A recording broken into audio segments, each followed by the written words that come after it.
दोस्तों हमें बचपन से एक कहानी बताई जाती है कि भारत ने अपनी आज़ादी अंग्रेज़ों से छीन कर ले ली या अंग्रेज भारतीयों के आंदोलन से डर गए। और इसके साथ-साथ जो थोड़ी और मैच्योर फैक्ट बोलते हैं, वो बोलते हैं कि वर्ल्ड वॉर 2 जीतने के बाद भी ब्रिटेन भारत को नहीं सँभाल पाया और उन्हें भारत को आज़ादी देनी पड़ी। लेकिन मैं आप सबसे यहाँ पे एक सवाल पूछती हूँ कि अगर अंग्रेज इतने कमज़ोर थे, तो वो 200 साल तक भारत पे राज कैसे करते रहे? और अगर वो वर्ल्ड वॉर 2 जीत चुके थे, तो अचानक से 1947 में उन्हें क्या याद आया कि उन्होंने बोला कि चलो भारत छोड़ देते हैं या भारत को आज़ादी दे देते हैं। सबसे पहले मैं क्लियर कर दूँ कि आज की वीडियो जो है वो इमोशनल नहीं रहेगी।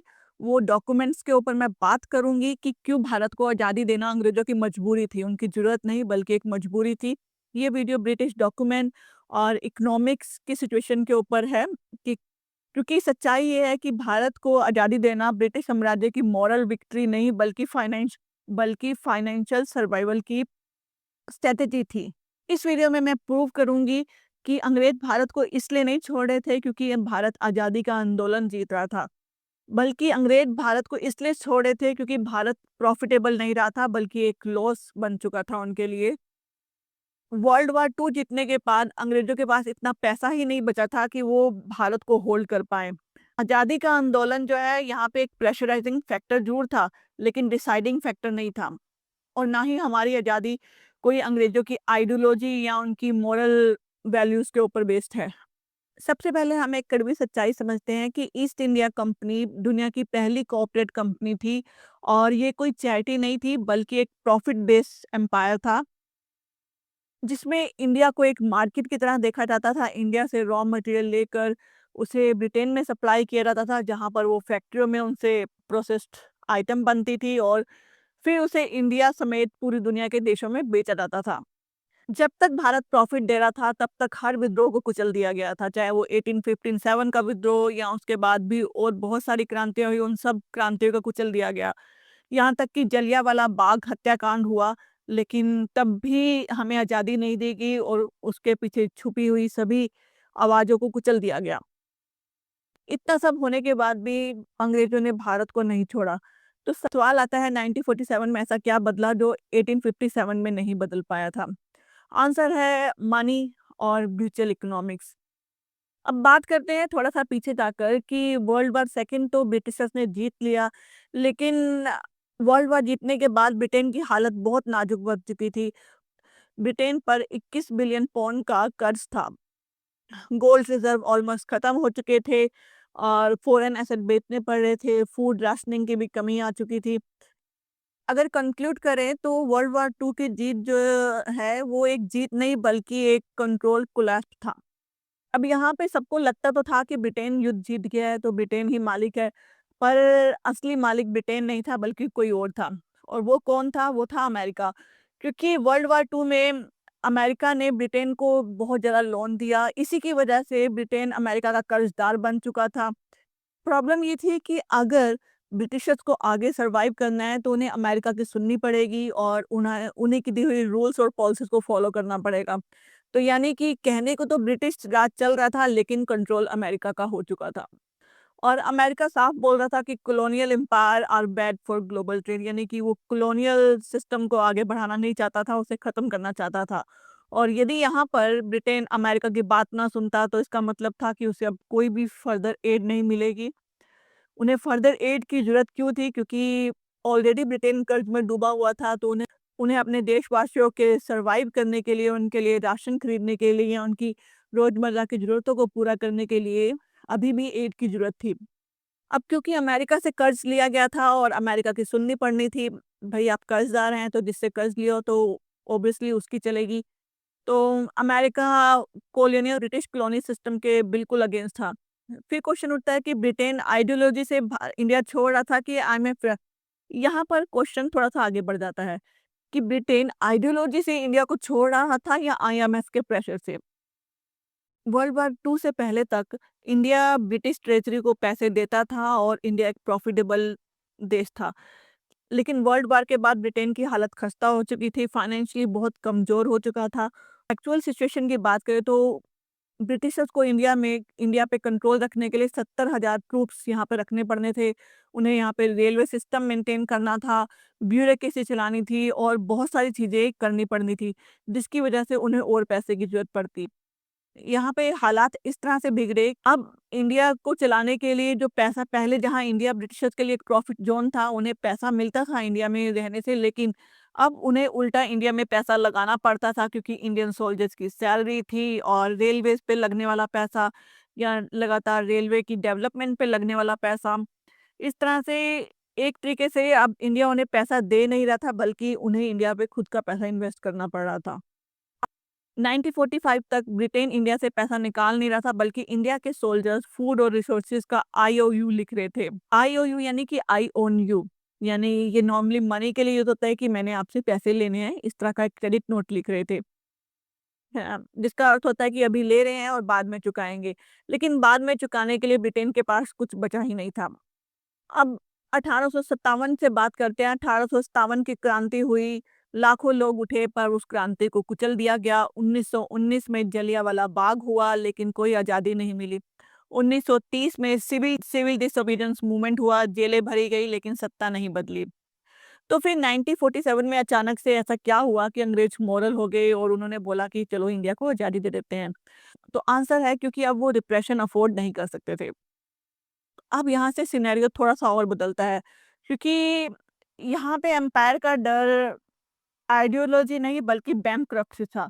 क्योंकि उन्हें डर था कि अगर यहाँ पे ज़्यादा देर मेंटेन किया, इंडिया पे खर्चा चलाया, तो शायद वो बैंकरप्ट हो सकते हैं। सुनने में हास लगेगा, पर गांधी जी ने जो आंदोलन चलाए उससे मोरल प्रेशर तो था और सुभाष चंद्र बोस मिलिट्री प्रेशर देश पे दे रहे थे, बट रियल प्रेशर जो था वो उनकी फाइनेंशियल प्रॉब्लम थी जो ब्रिटिश एम्पायर के सामने आ चुकी थी।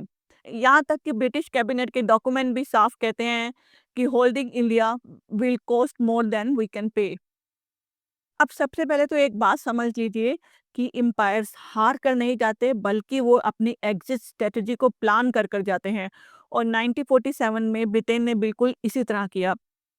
अब इमोशन से हटकर डॉक्यूमेंट्स की बात करते हैं। 1945 में ब्रिटेन में आती है चर्चिल की गवर्नमेंट, यानी कि लेबर पार्टी सत्ता में आ जाती है। लेबर पार्टी की आइडियोलॉजी एंटी कॉलोनियल तो नहीं थी, लेकिन वो फाइनेंस के ऊपर प्रेशर देते थे कि हमें अपने फाइनेंशियल रिजर्व बढ़ाने होंगे और फाइनेंशियली स्ट्रांग होना होगा। तो ब्रिटिश कैबिनेट मिनट में साफ लिखा है कि we can not afford India. ये कोई मॉरल सेंटेंस नहीं है, बल्कि एक बैलेंस शीट का स्टेटमेंट है। अब सन आता है 1947। यहाँ पे लॉर्ड माउंटबेटन फरवरी 1947 में इंडिया आते हैं और वो डिक्लेयर करते हैं कि अगले साल यानी 1948 में भारत को आज़ादी दे दी जाएगी। 1947 फरवरी में वो इंडिया आते हैं, यानी कि फरवरी में, और वो डिक्लेयर करते हैं कि 1948 में भारत को आज़ादी मिल जाएगी। लेकिन कुछ दिनों के अंदर ही ये 1948 की डेट को बदलकर अगस्त 1947 की डेट को कर दिया जाता है। ठीक है, सिर्फ 6 महीने, और 6 महीने बाद देश को आज़ादी मिल जाएगी। लेकिन इतनी जल्दी क्यों? अगर हमने फ्रीडम स्ट्रगल जीता था तो पावर का ट्रांसफर थोड़ा स्लो होता, स्टेबल और नेगोशिएशन होता, लेकिन फिर इतनी जल्दी में और मारा-मारी में क्यों हमें आज़ादी दे दी गई? कोई लॉन्ग टर्म प्लानिंग क्यों नहीं की गई? क्योंकि प्रॉब्लम ये थी कि ब्रिटिश के पास इतना पैसा नहीं था कि वो 1 साल भी इंडिया को सँभाल पाते। इसीलिए ब्रिटेन अपनी एग्ज़िट कॉस्ट को मिनिमाइज़ करना चाहता था। ब यानी कि हर एक बढ़ते दिन के साथ ब्रिटिश ट्रूप का खर्चा बढ़ता जा रहा था। लॉ एंड ऑर्डर का खर्च, ब्यूरोक्रेसी को मेंटेन करने का खर्च, और उस स्टेज पर सिचुएशन ये थी कि उन्होंने साफ कह दिया था कि हम 1 और साल भी इंडिया को बर्दाश्त नहीं कर सकते। तो फिर इतनी जल्दबाजी में रिस्पॉन्सिबिलिटी का, ज़िम्मेदारी का ट्रांसफ़र क्यों हुआ? अगस्त 1947 में भारत को आज़ादी देने की बात कर दी, उसके साथ-साथ ही जिन्ना भी आए और जिन्ना ने एक अलग देश की माँग रख दी। यहाँ पे थोड़ा-सा हम डिस्कस करते हैं कि पार्टीशन एक एक्सीडेंट था या स्ट्रैटेजी थी। पार्टीशन ऑब्वियसली थोड़ा-सा एक कंट्रोवर्शियल टॉपिक है कि पार्टीशन को क्यों एक्सेप्ट किया गया। ऑफिशियल स्टोरी तो कहती है कि जो दंगे भड़क गए थे, उन्हें अवॉइड नहीं किया जा पा सकता था, तो उन्हें अवॉइड करने का बेस्ट ऑप्शन यही था कि देश का 2 हिस्सों में बँटवारा कर दिया जाए। अगर स्ट्रैटेजी की बात करें, तो यूनाइटेड इंडिया यानी कि एक स्ट्रॉन्ग इंडिया। ब्रिटेन के जाने के बाद ब्रिटेन को डर था कि अगर हम इस देश से एग्ज़िट करते हैं, शायद हिंदुस्तानी लोग उन्हें अपना सबसे बड़ा दुश्मन वो ये अफ़ोर्ड नहीं कर सकता था। इसीलिए उन्होंने इंडिया का बंटवारा कर दिया और इंडिया को एक अपना नज़दीकी दुश्मन दे दिया कि आप वहीं बिज़ी हो जाओ भाई। तो यानी कि इंडिया पाकिस्तान का बंटवारा करने के बाद हम दोनों को एक दुश्मन मिल गया, इंडिया को पाकिस्तान और पाकिस्तान को इंडिया, अपना नज़दीकी दुश्मन मिल गया। तो ऑब्वियसली इससे ब्रिटेन को एक एश्योरेंस हुआ कि अब हिंदुस्तानी लोग ब्रिटेन के खिलाफ दुश्मनी नहीं रखेंगे बल्कि आपस की दुश्मनी में ही बिजी हो जाएंगे। और इसके साथ साथ एक कश्मीर इशू और मिलिट्री एक्सपेंडिचर का भी एक टॉपिक वो छोड़ गए, जिसकी वजह से इन दोनों देशों की दुश्मनी और गहरी होती गई। बात ये हुई कि यानी ब्रिटेन फिजिकली तो चला गया पर स्ट्रेटेजिक इन्फ्लुएंस यहीं पर छोड़ गया।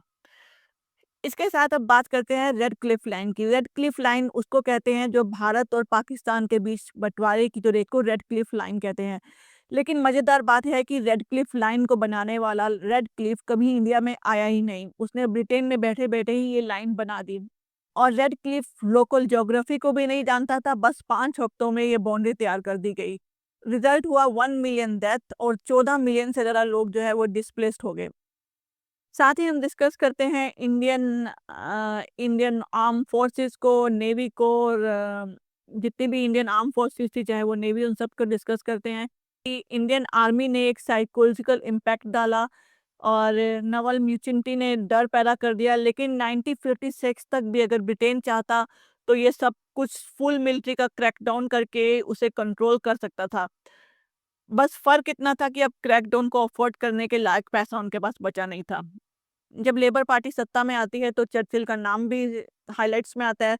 चर्चिल जो इंडिया को क्राउन ज्वेल मानता था और गांधी से बहुत नफरत करता था। लेकिन इवन चर्चिल ने भी अपने प्राइवेट लेटर में एक्सेप्ट किया कि India is no longer worth the cost.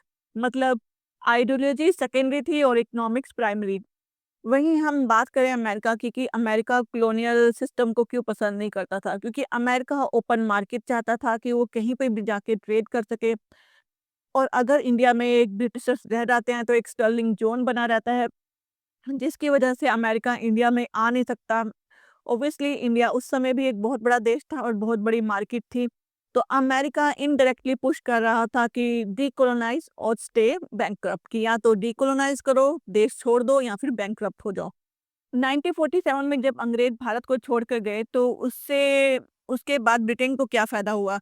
सबसे बड़ा प्रूफ ये है कि जब ब्रिटेन ने इंडिया को छोड़ा, तो ब्रिटेन ने वेलफेयर स्टेट बनाया, एनएचएस की शुरुआत हुई और खर्च, मिलिट्री स्पेंडिंग कम हुई, जिससे इकोनॉमी स्टेबल हुई। मतलब इंडिया को छोड़ना ब्रिटेन के लिए इकोनॉमिक रिलीफ था। तो यहाँ पर लोग कहेंगे कि अब फ्रीडम स्ट्रगल का कोई रोल नहीं था या उसका कुछ भी वैल्यू नहीं थी। फ्रीडम स्ट्रगल बिल्कुल बेकार नहीं था, गांधी जी इरिलेवेंट नहीं थे, लेकिन स्ट्रगल ने प्रेशर बनाया, कॉस्ट बढ़ाई, रिस्क को इंक्रीज किया, लेकिन फाइनल डिसीजन इकोनॉमिक्स ने लिया। बहुत सारे लोग सवाल पूछेंगे कि तो क्या हमें सुनाई जाने वाली कहानी झूठी है या हमें भारत की आज़ादी की कहानी अलग तरह से क्यों सुनाई जाती है? तो रीज़न ये है कि भारत एक नया देश था, उसे एक अपनी लेजिटिमेसी चाहिए थी, ट्रॉमा को मीनिंग चाहिए था और लीडर्स को हीरोइक नैरेटिव चाहिए था। इसीलिए इकोनॉमिक एग्जिट को मॉरल विक्ट्री बना दिया गया। फाइनल कंक्लूजन में यही कहना चाहूँगी कि सच्चाई ये है कि ब्रिटेन इंडिया से इसलिए नहीं गया कि वो हार गया, बल्कि वो इसलिए गया क्योंकि एम्पायर फाइनेंशियली अनस्टेबल हो चुका था और फाइनली इंडिया ब्रिटेन के पास इतना पैसा नहीं था कि वो इंडिया को मेंटेन कर पाए। फ्रीडम स्ट्रगल ने दरवाज़ा खटखटाया ज़रूर, लेकिन दरवाज़ा खोला ब्रिटिश बैंकरप्सी ने। भारत को आज़ादी मिली, लेकिन उसे आज़ादी इसलिए नहीं मिली कि हमारा आंदोलन मजबूत था। भारत को आज़ादी इसलिए दी गई क्योंकि ब्रिटेन को इकोनॉमिक स्टेबिलिटी चाहिए थी। Thanks for watching.